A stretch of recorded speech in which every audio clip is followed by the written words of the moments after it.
And so how do you think that you guys have learned through this whole process to say some of the things that we adapted during COVID, yeah, they'll go, we'll put those to rest now, once the whole thing's over and we're back to where there's no social distancing, no mask, and we can come back together. However, there's some things that are going to continue with us throughout. Yeah, of course, the whole online worship for most churches in our country, it accelerated that, right? The gas pedal went down. Like we all had to get there quick. And we also learned, wow, this is a great tool. If I ever go to a hotel, man, I want to look at the photos. I want to look at the pictures. I want to look at what's happening. People are looking at us, a church, before they even show up. And so having that presence online is valuable. It's a great tool to reach your community. But it's not the only tool, It's not the thing. It's not the crutch that we just lean on. And hopefully, like you said, we don't go back or have to go through something like this again. But if we do, just like human nature, we learn from past things and we can take stuff.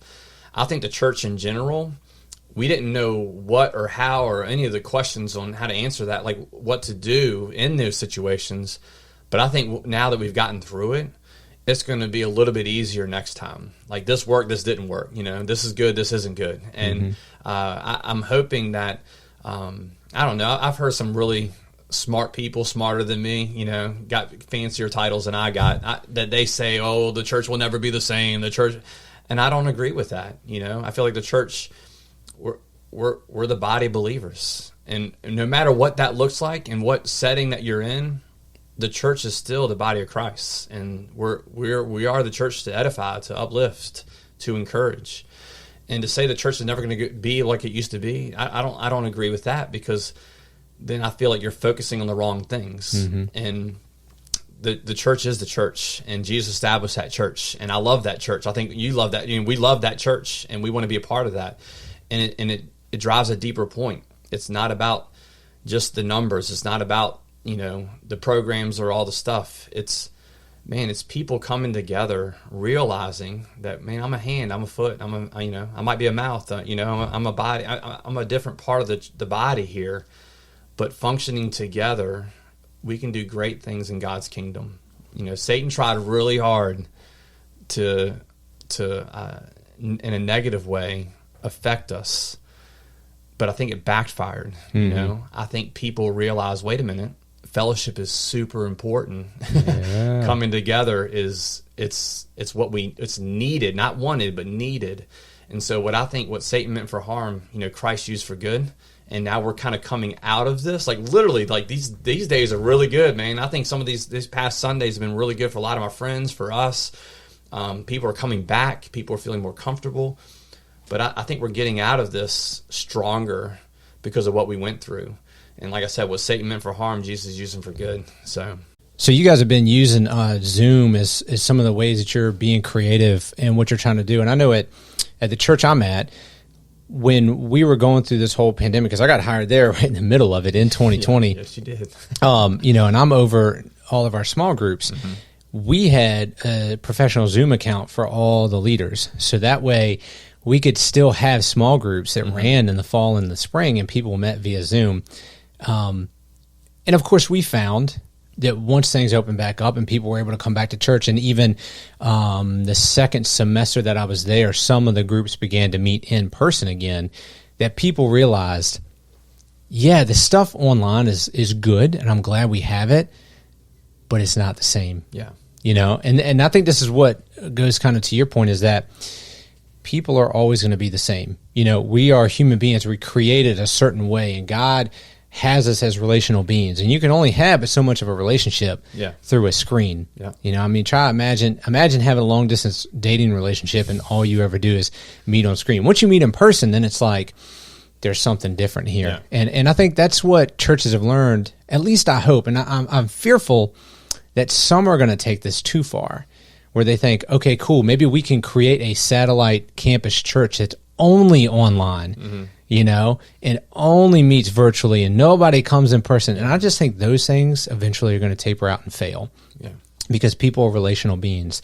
But did you guys, or are you still going to use that going forward, using Zoom to do things like small groups or, staff meetings or leadership meetings or anything like that? No, we actually got out of that a while ago. Yeah. So we used it while we needed it, and we had some small groups doing the Zoom and stuff like that. But it's been well over a year, I think, since we've done any kind of. We've been together for a while now. So none of your small groups want to still at least have an option of doing. We Zoom? only have a few small groups. Okay. But what we did because of this, and what we're still doing, is we're having, just like we used to have. Churches would have Wednesday night church. Yeah. We're doing that for adults, and we're blessed to have a big a church building in the front of our property that Liberty used to meet at. We call it Compass Chapel, but we meet in there on Wednesday nights with our adults. They're still can spread out. That allows our activity center, our main space, to go to the teenagers, so they can spread out and be there and do their games and have their fun. And so in our fall, we call it big small group because it's small group, like it's we're going through the Chosen series and stuff, and we have discussion questions, and it's kind of hard to do that in a big setting, but it's a big small group because we're kind of we like being together. And so we have a couple small groups that still meet. We have a young adult group that meets.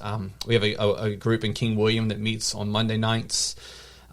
So we have some ladies groups that meet Wednesday morning, Thursday night. So they're kind of spread out a little bit, but not a whole bunch. Mm-hmm. I think we have zero stuff going through Zoom right now, only because our people have responded better, coming together kind of thing. That's so interesting, because where I'm at, this was the first semester when most of the group said, okay, yeah, we're kind of done with this whole virtual thing. We're going to meet back in person. Yeah. But some of them are doing what's called a hybrid. So they'll meet in person, but they'll have a computer up with a Zoom link. Some people, yeah. Yeah. So like I have that for my group, because there's some people who live like 40 minutes away from me, but they want to come to my group. Yeah. And it's like, man, it's a hard drive to make on a weeknight. Mm-hmm. But then I think there's only one group that meets all virtual. And those, it's interesting because they have a dynamic where, again, you have a lot of people in that group who they don't live near each other. Yeah. But they have that tight relationship. And so they see each other on Sunday mornings just fine. Yeah. But during the week, they still meet via Zoom. So again, I think the lesson here is each church community has to figure out how to navigate this whole thing their way. Yeah. And technology is good. Yeah. And it can be useful. However, what works for you might not work for me. Yeah. And like we've already discussed a little bit is, you can see pockets around the country and in our state that are different than others, and so I live in a community in an area that wanted to be together, and I live in a community that they would rather have the liberty and the choice to come together and not worry about maybe some of the results of getting sick or doing some of that. And so we try to balance really, a whole lot on looking at both sides. But I think God has provided a lot of spiritual growth and physical growth because we opened and we started having kid classes, and we have youth programs, and we're back on to doing basically everything we were doing before the pandemic. So. Yeah, that's awesome. And so you guys have more than tripled your attendance from when the two churches first merged. You're at 900 something, like you said, this past Sunday. So you're running 3 services? Yeah, we run 3 services. They're all the exact same. We're trying to figure out ways now to get people to come to the 8 o'clock service, an early one. There's nothing different about it except it's early, Mm-hmm. And so we're enticing them. Actually, just this week, we're talking about it the other day in staff meeting yesterday, that we're going to be bringing donuts. And donuts, that's enticing, right? So hopefully donuts and some donut holes will bring people, a little bit more people. We don't have kid classes in that service, so it is kind of difficult to grow a service when you don't offer kid classes, and that might be down the future. We might have to do that.